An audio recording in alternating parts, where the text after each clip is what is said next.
دوسرا نقطہ یہ آج کہ مرید کون ہوتا ہے، مرید کسے کہتے ہیں، مرید کیا ہے، ارادت کیا ہے. اب یہ موضوع لیتے ہیں. یہ بھی ایک عجیب سا تصور ہمارے ہاں رائج ہو گیا ہے اور اس کی بنیاد بھی کم علمی ہے. لفظ مرید اس کا معنی ہے ارادہ کرنے والا. سمجھ لیں کیا معنی ہے، بس یہ مرید کا معنی ہے ارادہ کرنے والا. اور تصوف کی کتابوں میں ابواب ہیں، مرید کے مقابلے میں مراد کا لفظ آتا ہے.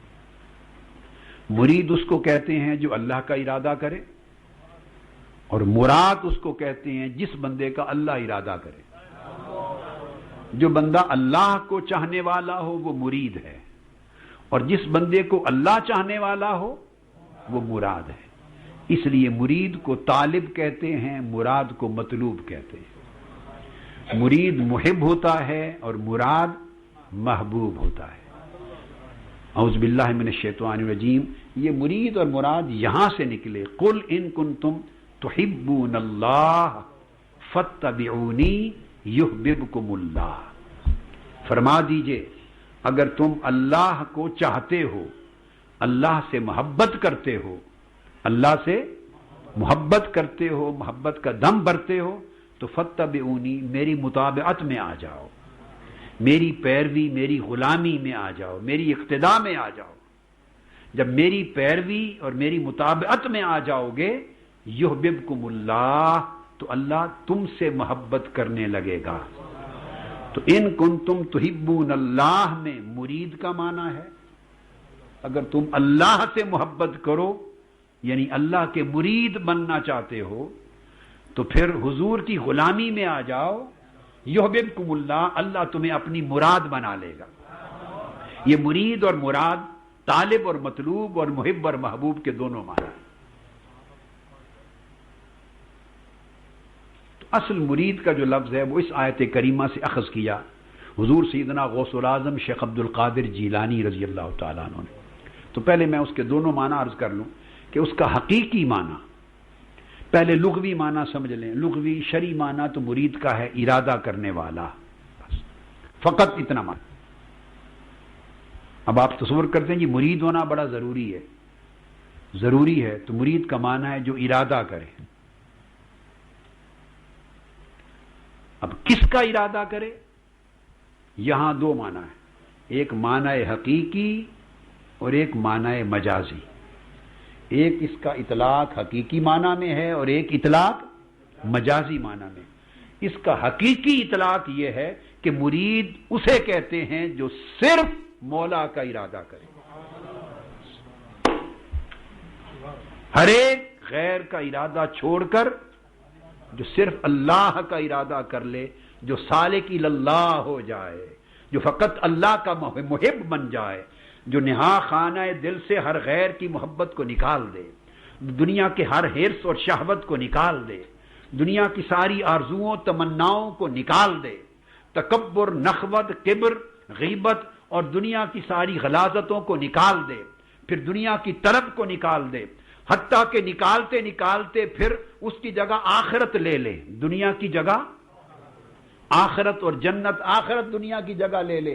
پھر جب آخرت دنیا کی جگہ لے لے تو پھر آخرت کی محبت بھی نکالنے لگے، پھر حور و قصور کا دھیان دل سے نکال دے، پھر جنت کے باغات کی چاہت دل سے نکال دے، رفتہ رفتہ آخرت کو بھی دل سے، اس کی محبت، اس کا حرص، اس کا لالچ، اس کی طلب، اس کی تڑپ، اس کو بھی نکال دے.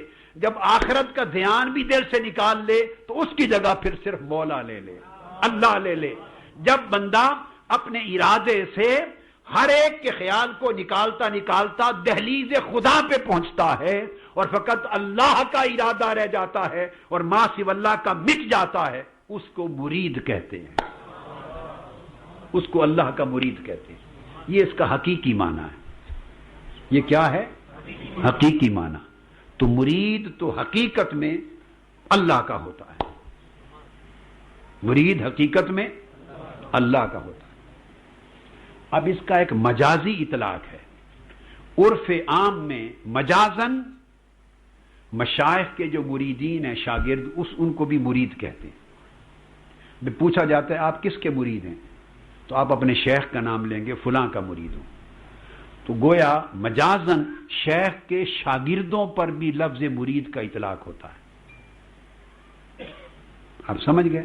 یہ اطلاق مجازی ہے، یہ اطلاق حقیقی نہیں ہے۔ کیوں اطلاق ہوتا ہے کسی شیخ کسی پیر کامل کے تلامذہ پر، مریدوں پر، شاگردوں پر، ان کو جو مرید کا لفظ ان پر بولا جاتا ہے، کیوں؟ تو یاد رکھ لیں اس اطلاق میں بھی لفظ مرید اپنے معنی حقیقی سے خارج نہیں ہوتا، معنی حقیقی وہاں بھی قائم رہتا ہے، اور وہاں بھی مرید دراصل فلاں کا مرید ہوں، یہ فقط نسبت اور اضافت مجازی ہے۔ مراد وہاں بھی یہی ہے کہ اس نے شیخ کو تلاش اس لیے کیا ہے کہ میں تمہیں اپنا استاد قبول کرتا ہوں، تو مجھے مولا کا مرید بنا دے،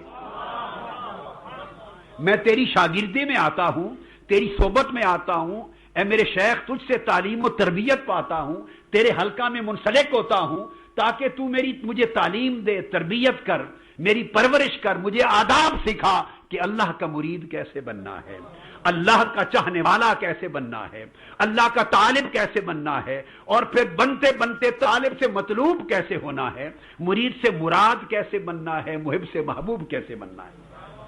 تو شیخ چونکہ اس کا استاد ہوتا ہے، اس کو آداب سکھاتا ہے ارادت الہیہ کے، اسے آداب اور طریقے سکھاتا ہے اللہ کی طرف ارادے کو خالص کرنے کے، اور ہر غیر سے منہ موڑ کر اللہ کی طرف متوجہ ہو جانے کے۔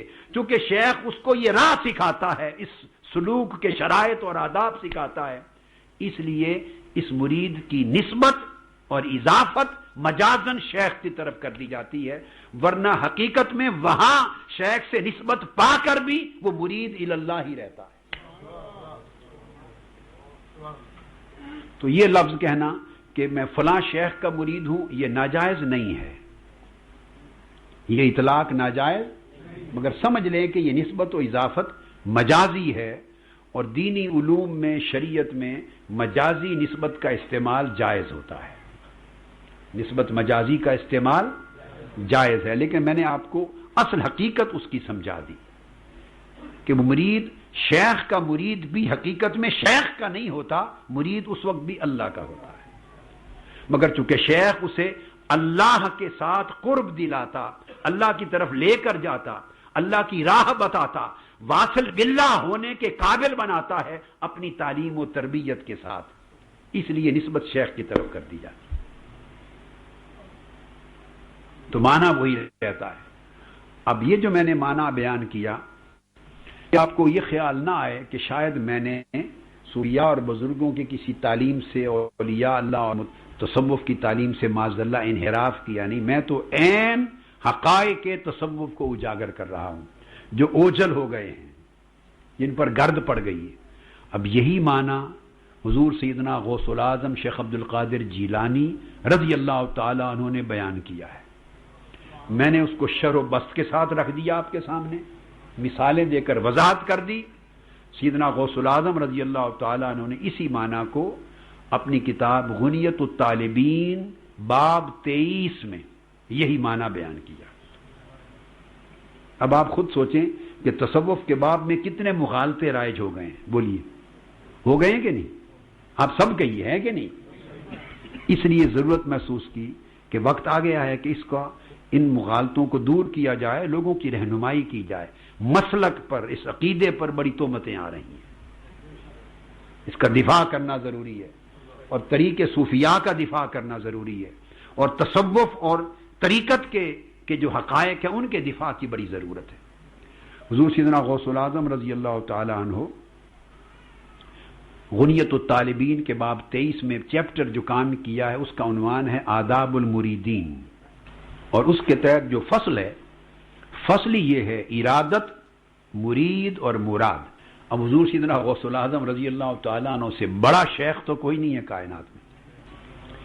یہی تعلیم حضرت سلطان الہند حضور خواجہ خواجگان سیدنا خواجہ معین الدین چشتی اجمیری رضی اللہ تعالیٰ عنہ کی ملے گی۔ یہی امام عارفاں حضرت سیدنا بہاؤالدین شاہ نقشبند رضی اللہ تعالیٰ عنہ کی ملے گی. یہی تعلیم ہر ایک کی ملے گی جو اٹھا لیں گے. ارادت، مرید اور مراد. اب فرماتے ہیں حضور سیدنا غوث الاعظم رضی اللہ تعالیٰ عنہ کہ اس لفظ مرید کا جو استنباط ہے، جو اخذ کیا ہے مرید، یہ قرآن مجید کی اس آیت کریمہ سے جو میں نے تلاوت کی، وَاصْبِرْ نَفْسَكَ مَعَ الَّذِينَ يَدْعُونَ رَبَّهُمْ بِالْغَدَاةِ وَالْعَشِيِّ. اپنی جان کو ان لوگوں کی صحبت میں، ان لوگوں کی معیت میں جما کے رکھو جو صبح و شام اللہ کی یاد میں رہتے ہیں. یریدون وجہہ، اور اللہ کی رضا کا ارادہ رکھتے ہیں. یریدون وجہہ سے حضور سیدنا غوث الاعظم شیخ عبد القادر جیلانی رضی اللہ تعالیٰ عنہ نے لفظ مرید کو اخذ کیا ہے. یریدون وجہہ سے ارادہ، اور مرید کو یہاں سے نکالا ہے. اور کئی اور مقامات پر بھی اسی طرح کی آیات کریمہ میں یہ بات آئی ہے، جو اللہ کا ارادہ رکھتے ہیں، یعنی اللہ کی رضا کے طلبگار ہوتے ہیں. یہ جس طرح فرمایا یبتغون فضلا من اللہ ورضوانا، یہ ایک ہی معنی ہے. اور پھر اس کے برعکس فرمایا ولا تعد عیناک عنہم، اور یہ جو اللہ والے ہیں، اللہ کی یاد کرنے والے، ان سے اپنی نگاہوں کو پیچھے نہ ہٹاؤ. اللہ والوں سے نگاہیں نہ پھیرا کرو. اگر اللہ والوں سے نگاہوں کو پھیر لو گے، اللہ والوں سے ہٹ جاؤ گے، اللہ والوں کی صحبت اور نسبت کو چھوڑ دو گے، تو ترید و زینت الحیات الدنیا، پھر کس کے مرید ہو جاؤ گے؟ دنیا کے مرید بن جاؤ گے. پھر تم حیات دنیاوی کی جو زینتیں ہیں ان کا ارادہ کرنے لگو گے. حیات دنیاوی کی زینتوں کا ارادہ یعنی ان کو چاہنے لگو گے. تو لفظ ارادہ کو دونوں معنی میں بیان کر دیا ہے، معنی مثبت میں بھی اور معنی منفی میں بھی. یعنی اگر اللہ والوں کی صحبت رکھو، سنگت رکھو، تو تمہیں اللہ کا مرید بنا دیں گے. یریدون وجہہ، مولا کی رضا کا طلبگار بنا دیں گے، اور ہر غیر ما سوی اللہ سے ہٹا دیں گے. اور اگر ان اللہ والوں سے ہٹ جاؤ گے، غیر متعلق ہو جاؤ گے، منقطع کر لو گے رشتہ، تو پھر ترید زینت الحیات الدنیا، پھر حیات دنیاوی کی زینتوں کے مرید بن جاؤ گے. تو دیکھو اس آیت نے بتایا یہ بندہ مرید مولا ہوتا ہے یا مرید دنیا ہوتا ہے. یہ بندہ مرید مولا ہے یا مرید، درمیان میں کوئی اور جگہ نہیں جس کا مرید ہو. درمیان میں کسی کا مرید نہیں. یہ مرید ہے مولا کا، اللہ کا، اور یہ مرید ہے دنیا کا. تو شیخ کا مرید اس لیے کہلاتا ہے کہ شیخ اسے دنیا کی مریدی سے نکال کر مولا کی مریدی کی طرف لے جاتا ہے. وہ شیخ ہوگا جو بندے کو دنیا کی مریدی سے نکالے اور مولا کی مریدی کی طرف لے جائے. جو مولا کی طرف سفر پہ گامزن کرے وہ شیخ ہے. اور اگر کوئی اس طرح کی کسی کو ارادت دے کہ اس کا سفر دنیا سے شروع ہو اور اس شیخ پر آ کے ختم ہو جائے، یعنی شیخ ہی اینڈ آف دا سٹوری بن جائے گا، اینڈ آف دا سٹوری، تو اس کا مطلب ہے وہ دنیا میں ہی رہا. ارادت تو تھی یریدون وجہ، کہ شیخ تو استاد تھا، شیخ تو وسیلہ تھا. کیا تھا؟ جیسے قرآن مجید میں ارشاد فرمایا گیا کہ اللہ پاک نے ارشاد حکم فرمایا یا ایھا الذین آمنوا اتقوا اللہ وابتغوا الیہ الوسیلۃ وجاہدوا فی سبیلہ لعلکم تفلحون. اے ایمان والو اللہ کا تقوی اختیار کرو، وابتغوا الیہ الوسیلہ، اور اللہ تک پہنچنے کے لیے وسیلہ تلاش کرو. تو پہنچنا کہاں ہے؟ بولیے، اونچا کہیے. اب آنکھیں بند کریں اور دل میں ذوق اور کیفیت عشقی کے ساتھ کہیے، پہنچنا کہاں ہے؟ چاہنا کسے ہے؟ پانا کسے ہے؟ تلاش کس کی ہے؟ کس کی تلاش میں مارا مارا پھرنا ہے؟ سب کو چھوڑ کر کسے پانا ہے؟ کدھر جانا ہے؟ کس کے دہلیز پر جانا ہے، کس کا دروازہ کھٹکھٹانا ہے؟ اللہ یریدون وجہہ، فرمایا وابتغوا